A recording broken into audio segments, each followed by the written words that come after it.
Welcome to this edition of the Wispy Mop Music Acoustic Radio Podcast Series video review of Bridgeport Guitars. I now own two. Hi everybody, this is Todd, middle initial C. Walker. Yes, that's right, it's me. I'm the host, and this is my original Bridgeport guitar that I purchased. And it is a solid cedar top, really nice figuring, with laminated walnut back and sides, real pretty. The reason I purchased this one was because of the look of the walnut and the look of the cedar. Spalted maple rosette, ebony fretboard and bridge, ebony pins, bone nut and saddle, 25.58-inch scale length, 1 3/4 nut width, black tuners 18-1, nice ebony overlay, 5-piece neck, mahogany with, I'm not really sure if that is ebony or if that's stained walnut, little tough to tell.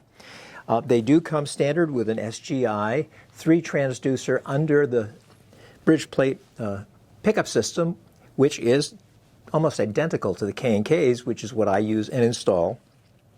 Really nice guitar, and I've owned this one for, gosh, 6 months, 7 months, maybe even 8 months, 10 months.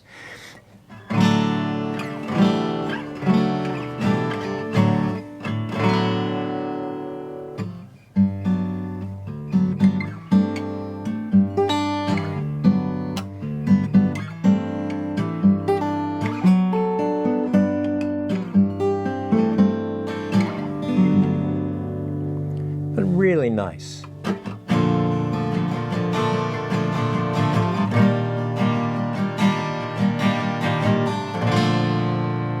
It actually doesn't sound like a guitar with laminated back and sides, I don't think. It's the BG400 with the walnut back and sides, $799, plus shipping and if there's any tax involved. At $799, and I purchased mine from their Chicago showroom. With shipping and tax, it came to about $931, if I recall correctly. It comes with a nice nylon foam case. And this is my new Bridgeport guitar. And Bridgeport guitars are designed by Roger Schmidt and his partner. They own Brickhouse Guitars, Stonebridge International Guitars out of Kitchener, Ontario. And the reason they designed this is Roger is a stellar fingerstyle guitarist. He carries a lot of really expensive, beautiful, high-end boutique guitars, and he plays them really well. But he wanted an affordable version for people who don't have that kind of a budget. So he spent 2 or 3 years designing these, did all the everything, found a manufacturer overseas to build them to his specs, and this is the result. They have 3 levels. They have a 200 series, which I have not played yet, the 400, which you just saw and heard, and this one, which is the 500 series, and this particular one is solid Sitka spruce, and if you notice, I don't think you can tell in the photograph, but nice tight grain in the middle, and it gets wider towards the edges, and I'm a firm believer that the wider the grain is, the more low end you have. It's not a scientific fact, it's just my belief, because I own some guitars with wide lines in it, and they have a lot of bass, and I like bass. Back and sides, solid Santos rosewood. Isn't that pretty? I mean, his choice of woods are exquisite. Same spalted maple rosette, same ebony fretboard and bridge, ebony bridge pins, bone nut and saddle, same 25.58-inch scale length, and same 1 3/4 nut width, same black 18-1 tuners with the ebony overlay, and the SGI pickup system. Really nice guitar. Much more substantial feeling because rosewood is heavier than walnut and mahogany, so it weighs probably a good twice, maybe even 2.5 times more than the walnut version. But it also has a really nice high-quality feel, a little more robustness, at least I think so, in the sound.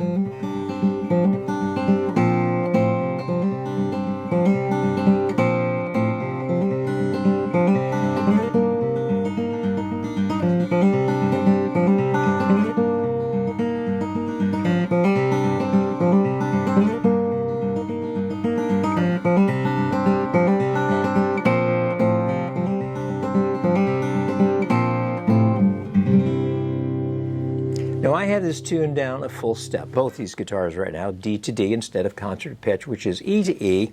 So it warms up the sound a little bit, Maybe doesn't have as much brilliance as a guitar tuned to pitch, but it suits my vocal range much better, and that's why I do it.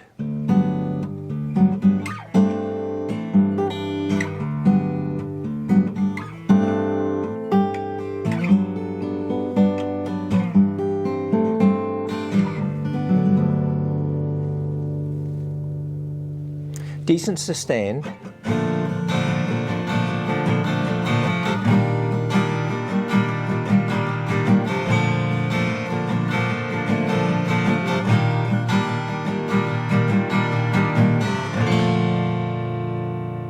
It's what I call my girl chords, major seventh chords. America was famous for using those.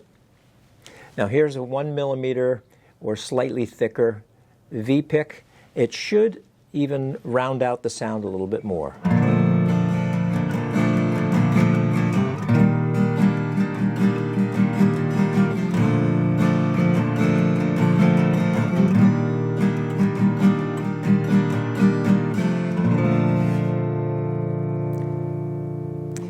If you like a real bright sound on your guitar, use a thinner pick. If you want a little more roundness and a little more mellowness to the sound, softer sound, use a thicker pick. That's why jazz players use them. But just a nice... I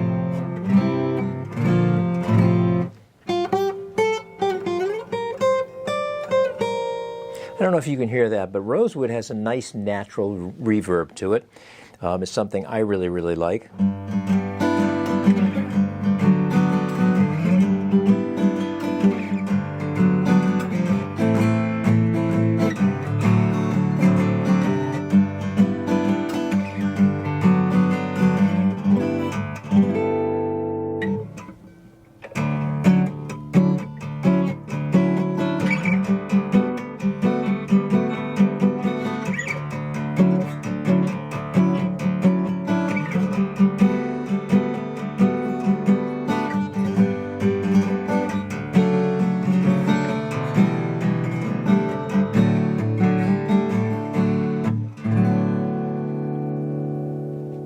Very nice guitars. If you're in the market for a new guitar and you're a fingerstyle specialist, but you like to strum occasionally, it might be a good idea to check out the Bridgeport line of guitars through Brickhouse Guitars in Kitchener, Ontario, or through their Chicago showroom.